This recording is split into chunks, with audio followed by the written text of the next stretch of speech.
2008, the Democratic primary culminated into a close race between Senators Barack Obama and Hillary Clinton. Both Obama and Clinton had substantial support and momentum throughout the primary season, and the nomination was unclear who would be the nominee nearing the convention. Ultimately, Obama had won the primary race, although he had not received the greatest number of overall votes. In the Democratic process, how could the candidate with the smaller vote coalition prevail and be considered the most promising candidate without winning states like Florida and Michigan?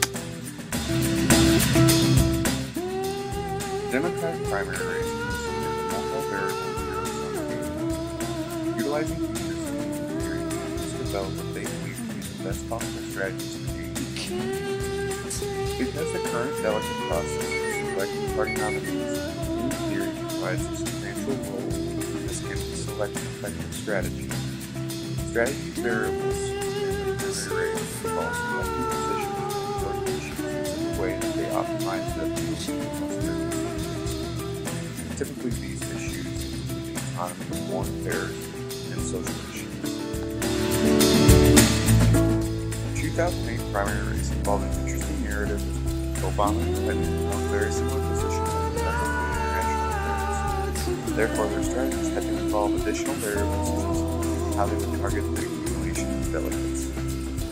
Delegates are persons chosen to represent their respective state at Democratic primary convention. Prior to the general election campaign, the rules for selecting delegates, which are dictated by each political party, can be dizzy. The guidelines not only vary by party, but by state, and sometimes by congressional district. In some cases, delegates are longtime active members of their local party organization, and running as a delegate becomes a reward for their service to the party over the years.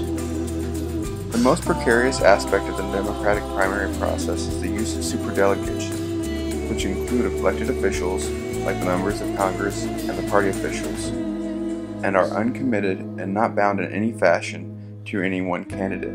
In other words, they can throw their support to whomever they want to at the convention. Though the superdelegates ideally do what's best for the party, in reality they are party members with their own careers at stake, and they have to choose between candidates who will wield considerable power. In other words, Obama and Clinton may not reward you for your vote, but might punish you if you don't vote for them.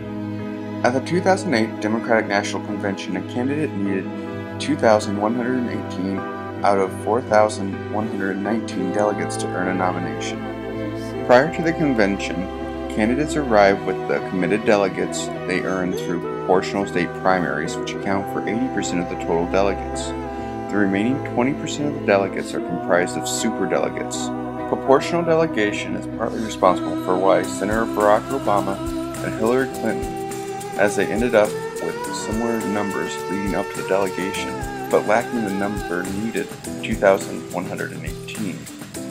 Generally, a strategist for either candidate would suggest allocating resources to each state where they needed to increase their proportion of the overall available delegate.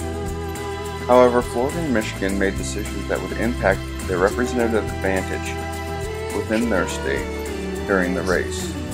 Florida and Michigan chose to move their dates during the primary election earlier into the primary campaign season against the will of the Democratic National Committee. The DNC only allows certain states to hold primaries or caucuses before what is known as Super Tuesday on February 5th. Only the traditional early states like Iowa and New Hampshire, and some states with special permissions from the DNC like South Carolina and Nevada, were supposed to hold their primaries or caucuses before Super Tuesday. To punish Florida and Michigan for disobeying party rules, the DNC said the delegates would not be seated at the National Democratic Convention. To support the DNC's decision, Obama committed not to campaign in either state, followed by Clinton, possibly a position to save face. Hillary Clinton decidedly won both Florida and Michigan. Clinton fought to allow delegates from those states to participate in the convention. After winning in Florida, Clinton promised to do anything she could to seat Florida's delegates. In May 2008, the Democratic Party's Rules and Bylaws Committee voted to seat all 128 members of the Michigan delegation, but they only received half the value per each delegate. As the nomination is a race to 2,118 delegates, this would become perhaps a defining move for Obama to agree not to campaign in either state when both states were heavily favored to vote for Clinton, and would have significantly added to her committed delegate count. The Florida and Michigan impact had compounded another trend in the races. The state wins Obama received were smaller in proportion to the state wins Clinton received. Because of this, Obama entered the convention with a small lead of committed delegates. Thus, Obama won the Democratic nomination not because his voting coalition was larger. As best as we can tell, they were equal in size. Instead, Obama won because his coalition was more efficient at producing delegates. When considering the total number of votes per delegate count, Clinton won the advantage. The idea here is that the lower the number of votes per pledged delegate, the more delegates a single vote produces for the candidate, and therefore the more efficient a candidate's coalition is. Despite Obama's relatively narrow vote lead and the reduced value of important states like Florida and Michigan, a relatively wider committed delegate lead had occurred for Obama, which in turn produced an even wider lead as he garnered superdelegates.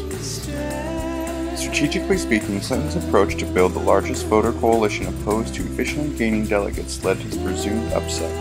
This showcases one of the possible game theory interpretations of the 2008 presidential primary.